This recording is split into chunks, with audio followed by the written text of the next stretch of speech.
Have you ever watched another man put his hand on your wife's chair like he owns the furniture and her, while you were sitting right there? I have. 7 years of marriage, gone in one single heartbeat. We are at El Dorado in Miami. It is the kind of place where the valet parking costs more than my first car and the air conditioning is cold enough to preserve secrets. I am wearing my only suit, the charcoal one I usually save for client meetings. Camila is wearing the red dress. Not just any red dress. It is the one she bought 3 days ago using a credit card she thought I did not check. I am thinking this is our anniversary dinner. I am thinking we are fixing things. Then her boss, Alejandro, walks up to our table. He does not hesitate. He does not apologize for interrupting. He puts his manicured hand on the back of her chair, his fingers brushing against her bare shoulder. He looks at me, then looks through me, like I am a smudge on the window. Friday night, Alejandro says to her. His voice is smooth, rich with the confidence of a man who has never heard the word no. Rooftop bar at the W Hotel. Just us two. We need to discuss your future at the firm. Camila does not pull away. She does not say she is married. She does not say, my husband is sitting right here, Alejandro. She just glances at me with a look I have seen too often lately. It is the look you give a waiter when he brings the wrong order. Impatience. Disinterest. She turns back to him and smiles. A real smile. The kind I have not seen in 2 years. I will be there, she says. My chest tightens, but my face stays flat. I am an architect. I know how to look at a structure and see the stress points. I know when a beam is rotting from the inside long before the roof caves in. And right now, looking at them, I realize the roof came down a long time ago. I was just too busy trying to hold up the walls to notice. Excellent, Alejandro says. He finally acknowledges me. Mateo, right? You draw the blueprints for the parking garages, do you not? He knows exactly what I design. I designed the bridge he drives his Porsche over every morning. But this is his game. Power. I design bridges, I say. My voice is steady. Cute, he sneers. Then he turns back to my wife. Wear this red dress again on Friday. It works for you. He taps her shoulder once, a claim of ownership, and walks away toward the VIP section. Camila picks up her wine glass. She takes a sip, leaving a perfect rim of dark red lipstick on the crystal. She does not look at me. She pulls her phone out of her clutch and places it face down on the table. He is just being friendly, she says. He is the VP, Mateo. Do not make a scene. You are always so insecure. Insecure, I repeat. Yes. You are lucky I am even here. I could be networking right now. I look at her phone. It buzzes against the white tablecloth. Once. Twice. She covers it with her hand immediately. That reflex. That muscle memory. It is the move of a woman guarding a bomb. Is that him? I ask. It is work, she snaps. Stop it. Unlock it, Camila. The noise in the restaurant seems to drop away. The clinking of silverware, the jazz music, the laughter, it all fades into a low hum. Excuse me, she whispers. Her eyes narrow. You do not get to give me orders. You are barely paying your share of the mortgage. If I want to talk to my boss, I will talk to my boss. I am not asking you to talk to him, I say. I am asking you to unlock the phone so we can both read the text he sent you at 8 o'clock this morning. The one where he told you to wear the red dress because he wanted to see if it unzips from the back. Her face goes pale. The makeup stands out on her skin like paint on a wall. You went through my phone, she hisses. No, I say.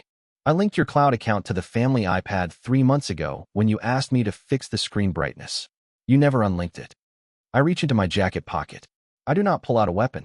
I pull out my own phone. I swipe the screen and press play on a video file.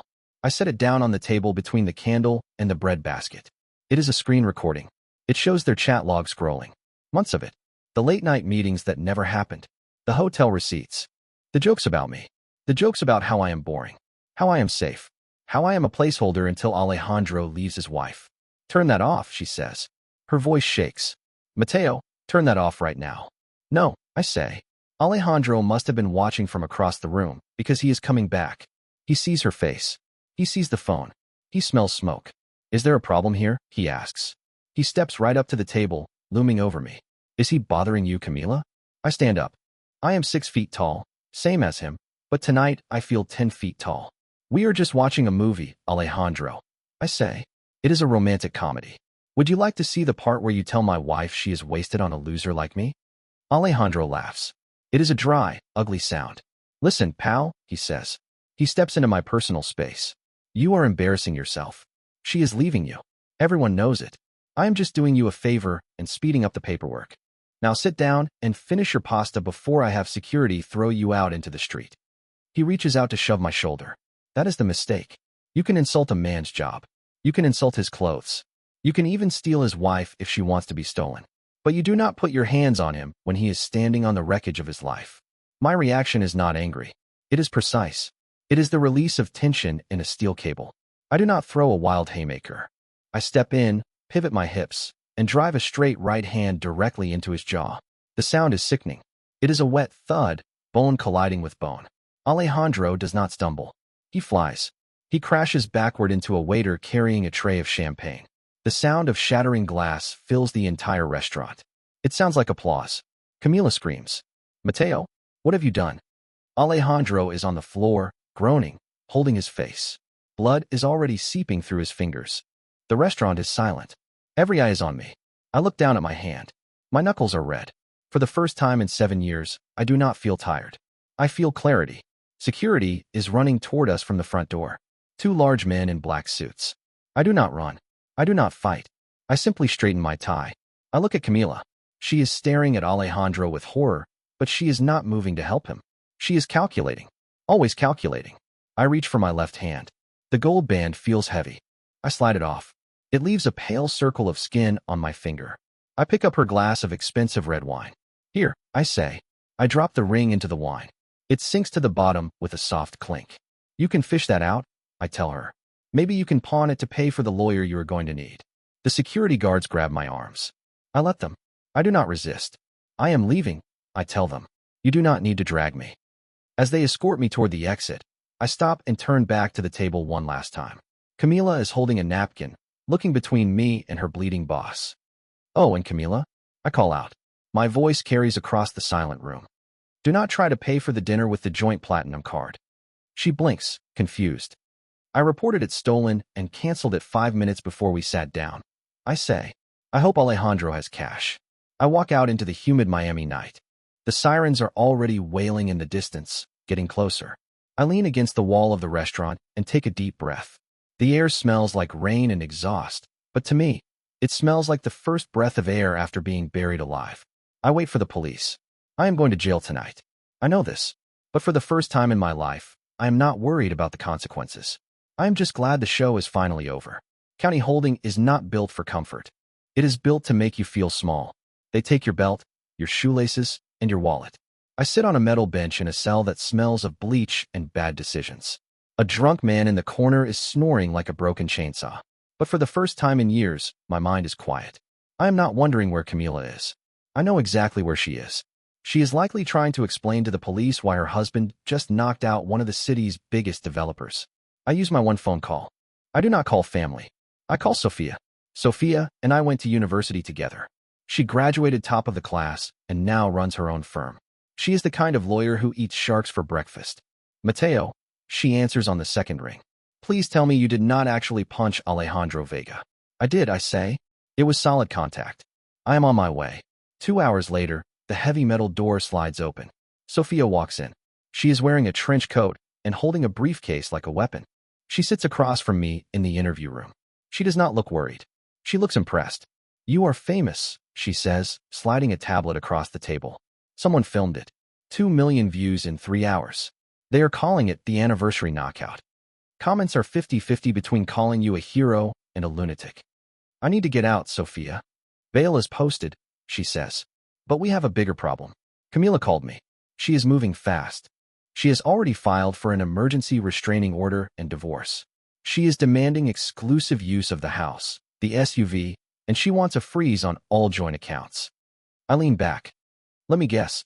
She wants the house in Coral Gables?" "She says it is the marital home. She wants you out, Mateo. Tonight." I start to laugh.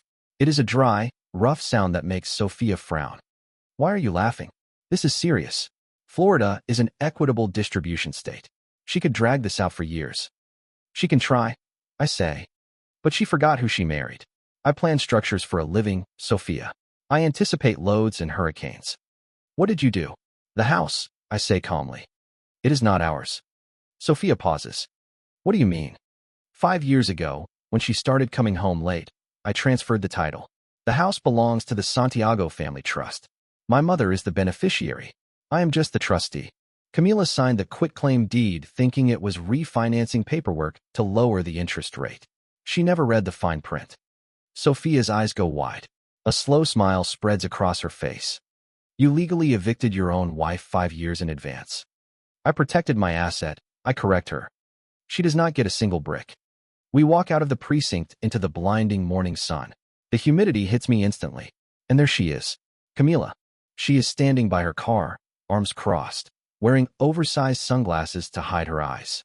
She looks like a widow at a funeral, except the only thing dead is our marriage. She storms over as soon as she sees me. You ruined everything, she screams. Alejandro is in the hospital. His jaw is wired shut. He is pressing charges, Mateo.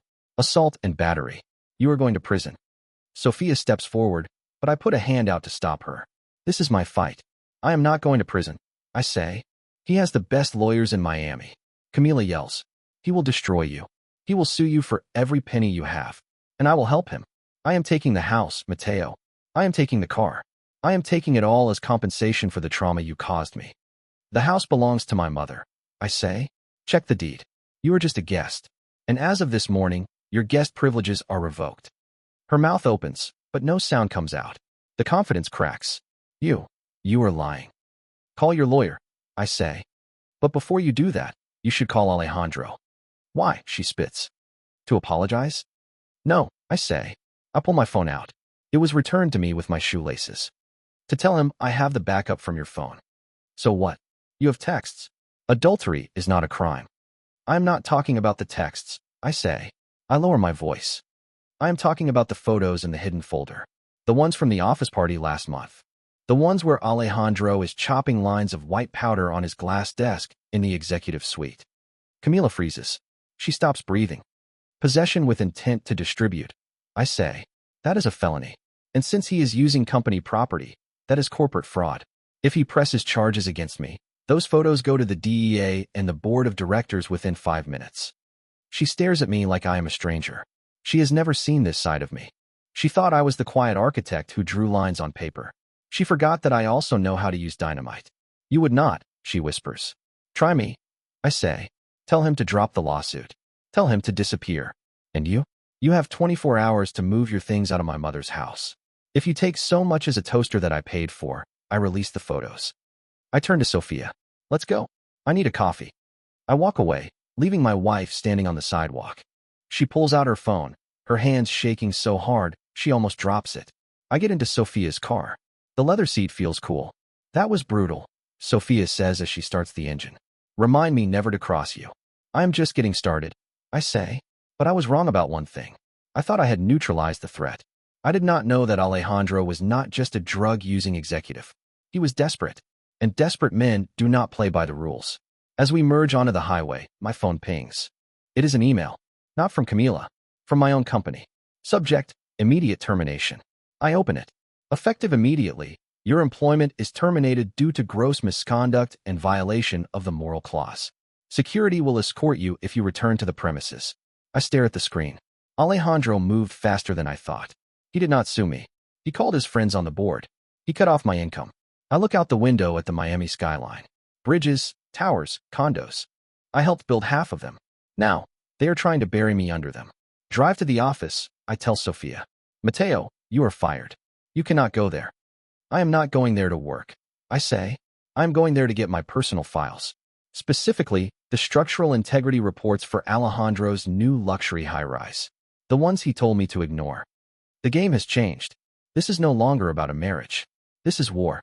I am living in a studio apartment on the edge of Little Havana. It is a concrete box with one window and a desk, but it is mine. I spend my nights staring at the structural plans I managed to save on an external hard drive before my access was cut. The air conditioning unit rattles, a constant reminder that my life has downgraded, but at least the air I am breathing is honest. Camila knocks on the door 3 weeks later. She is not wearing the red dress. She is wearing jeans and a loose gray sweater. She looks tired. Her hair is pulled back in a simple ponytail. She is playing the role of the repentant wife. May I come in? She asks. I step back, leaving the door open. She walks in and looks around the tiny room with a performance of pity. She runs a finger along the cheap laminate desk. He fired me too, Mateo, she says softly. Alejandro, he is a monster. This is a lie. I checked the joint account statements before I froze them. Her direct deposit from Vega Construction hit yesterday.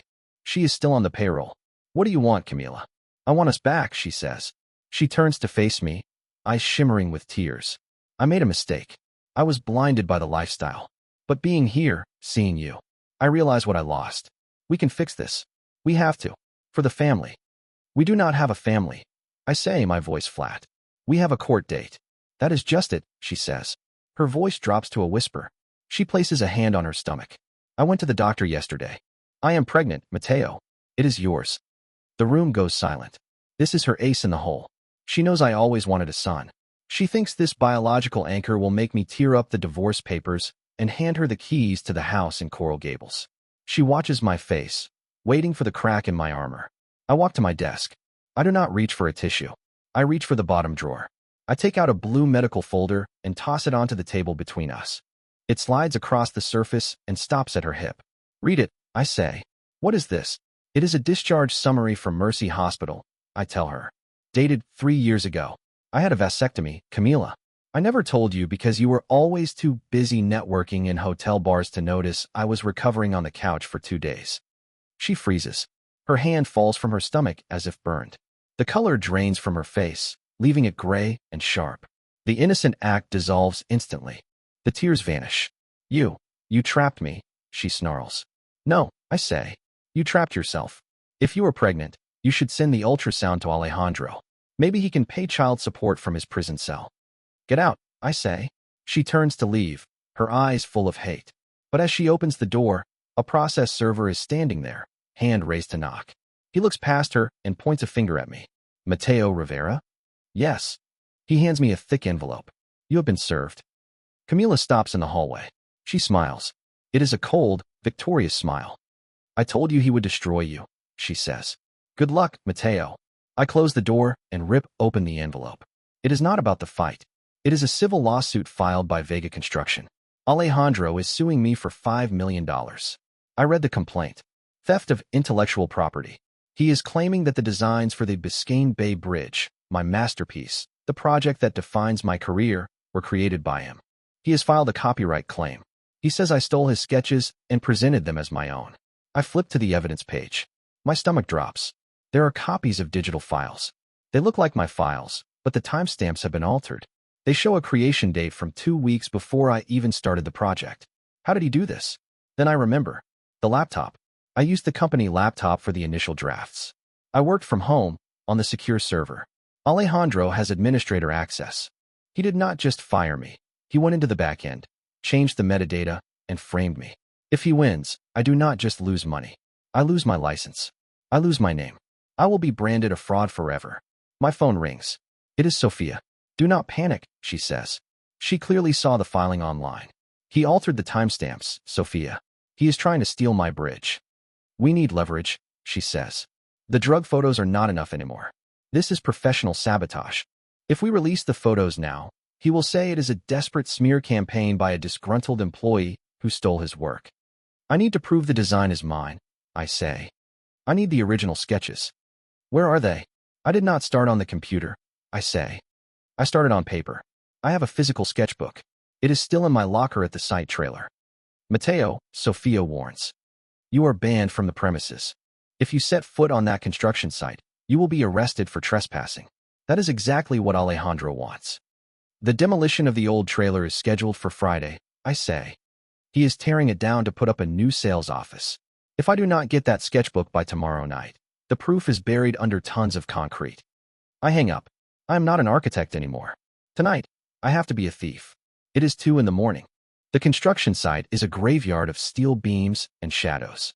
The city is asleep, but my adrenaline is keeping me wide awake. I know the keypad code to the side gate because I programmed it myself 6 months ago. 4197. The lock clicks open with a mechanical surrender. I move through the darkness, stepping over cables and rebar. The trailer sits in the center of the muddy lot, a white box glowing under a single security light. This is where my career lives or dies. Inside is the sketchbook, the proof that the $5 million lawsuit is a lie. I reach the door. I have a crowbar in my hand, ready to pry the lock. But the handle turns. It is unlocked. That is my first warning. I step inside. The air conditioner is humming. The smell of stale coffee and expensive cologne hangs in the air. I reach for the light switch, but before I can flip it, the desk lamp snaps on. Alejandro is sitting in my old chair. He is not alone. Two large private security guards stand in the corners, their arms crossed, pistols holstered at their hips. I was wondering when you would show up, Alejandro says.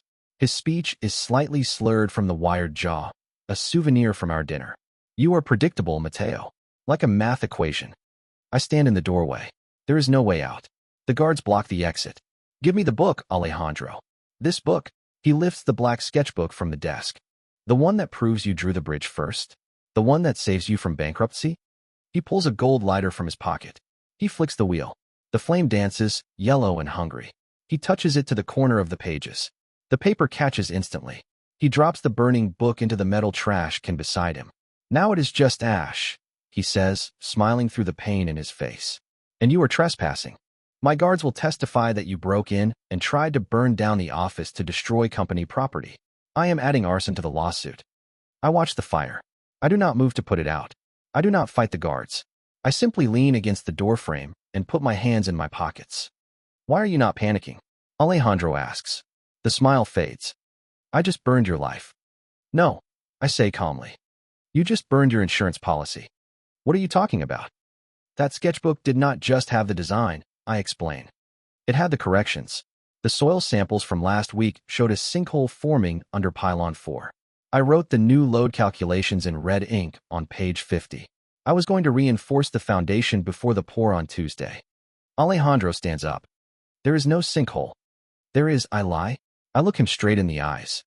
And you just burned the only guide on how to fix it without tearing the whole bridge down. If you pour that concrete on Tuesday, the structure will crack within a month. And since you just claimed full ownership of the design in court, the collapse is 100% your fault. Alejandro looks at the trash can. The fire is dying down, but the pages are black dust. He looks at me with pure fear. He knows I am the best architect in Miami. He knows he is just a suit who inherited a company. You are bluffing, he whispers. Am I? I ask. Do you want to take that risk with a 50-story tower? If that bridge fails, people die, Alejandro. And you go to prison for manslaughter. He grabs his phone. Panic takes over. He starts dialing the site foreman. Stop the concrete trucks, he screams into the phone. We need to resurvey pylon 4. There is a structural fault. The data was in the book The data is gone. Plot twist 1. While he is screaming into the phone, admitting the fault and the destruction of the data, I pull out my own device. It is not recording. It is on a call. The speakerphone is active. Did you get that? I ask. Loud and clear, says the voice on the other end. It is not Sophia. It is the city chief inspector. Alejandro freezes. The phone slips from his hand and hits the floor. You just admitted on an active line with the city inspector that you suspect a structural failure and that you destroyed the safety data, I say. That is criminal negligence, Alejandro. The city is pulling your building permits. Effective immediately. You set me up, he hisses. His face turns purple. He signals the guards. Grab him. Break his legs. The guards step forward, reaching for their batons. Plot twist 2. Blue and red lights flood through the trailer window. Sirens wail, cutting through the night. Not one car. 5 of them. I did not come here alone, I say. Sophia filed a motion for an emergency search warrant an hour ago. We told the judge you were destroying evidence in a civil suit. But now the police are walking in on an active felony. The door bursts open. Police. Hands in the air. Officers flood the small room. The security guards back down immediately, raising their hands. Alejandro is pinned against the wall, his face pressed into the cheap paneling. I walk past him as the officer cuffs him. I look at the trash can. The book is gone, but I do not need it anymore. I built this trap, I whisper to him. You just walked right into it. Outside, Sophia is waiting by her car. She looks at the flashing lights and smiles. Did it work? She asks. Perfectly, I say. Was there really a sinkhole? She asks. I look back at the bridge, standing tall and solid against the night sky. No, I say. The ground is solid. But his conscience was not. I just needed him to believe he was incompetent. We watch as they drag Alejandro into the squad car. But as I turn to leave, I see a familiar car pull up to the police barricade. It is Camila. She jumps out, looking frantic. She spots me and starts running toward us. Mateo, she screams. Wait. I look at Sophia. Ready for the final act? Always, she says. The police lights paint Camila's face in flashing red and blue. She looks from the squad car where Alejandro is handcuffed to me standing by Sophia's luxury sedan. The calculation in her eyes is gone. For the first time, I see pure panic. She runs to us, ignoring the officer who tries to tell her to step back. Mateo, she grabs my arm. Her grip is tight, desperate. You have to stop this. If he goes to jail, the company freezes assets. My paycheck, the bonuses. Everything stops. I look down at her hand on my jacket. It is the same hand that flipped her phone face down for 2 years. That sounds like an employee problem, I say. I do not work for Vega Construction anymore. I am your wife, she screams. If I go bankrupt, it affects you too. Actually, Sophia steps in, her voice sharp as cut glass. Since you filed for divorce claiming financial independence to secure the alimony argument, the court views your debts as solely yours. And since the prenuptial agreement, the one you signed because you thought Mateo was poor back then, protects his trust assets, you are on your own, Camila. Camila recoils. She looks at me, searching for the man who used to make her coffee every morning. Mateo, please. I am pregnant. She tries again, forgetting the lie she told 3 weeks ago. And I am sterile, I remind her. Stop embarrassing yourself. Plot twist 1. I do not walk away. I lean in close. By the way, I whisper. The city inspector? That was not the inspector on the phone. That was the automated voicemail of the pizza place down the street. Alejandro confessed to a recording machine. But since he confessed in front of police officers who were standing right there to execute the warrant, it is admissible. I did not trick him into prison. His own fear did. Her jaw drops. I get into the car. Sophia hits the gas, and we leave my wife standing in the dust of the construction site she tried to help steal. 6 months later. The Miami sun is hot, but the breeze on the bay is cool. I am standing on the observation deck of the newly completed Biscayne Bridge. My bridge. Alejandro did not just lose his job. The board of directors sued him for breach of fiduciary duty. His wife, a quiet woman who owns 51% of the voting shares through her father, filed for divorce the day the body cam footage leaked. Alejandro is currently out on bail, living in a studio apartment smaller than mine, waiting for a trial that will likely end with him serving 5 years for corporate fraud. Camila did not fare much better. The divorce was finalized last week. She got the car, which she had to sell to pay her legal fees. She is currently working as a hostess at a chain restaurant near the airport. I know this because she sends me emails from her work address asking for coffee. I never reply. It is a good view. A voice says behind me. It is not Sophia. It is an older man, 70 years old, wearing a linen suit that costs more than my education. It is Hector Castillo, the majority shareholder of Vega Construction, Alejandro's former father-in-law. Mr. Castillo, I nod. You caused my family a lot of trouble, Mr. Rivera, he says. He leans on the railing. My stock dropped 12% because of your little stunt with the police. Your stock dropped because you had a criminal running the company. I correct him. I just turn on the lights. He laughs. It is a warm, genuine sound. True. The board wanted to blacklist you. They said you were dangerous. They said an architect who destroys his boss is a liability. I did not destroy him, I say. I just removed a structural flaw. Plot twist 2.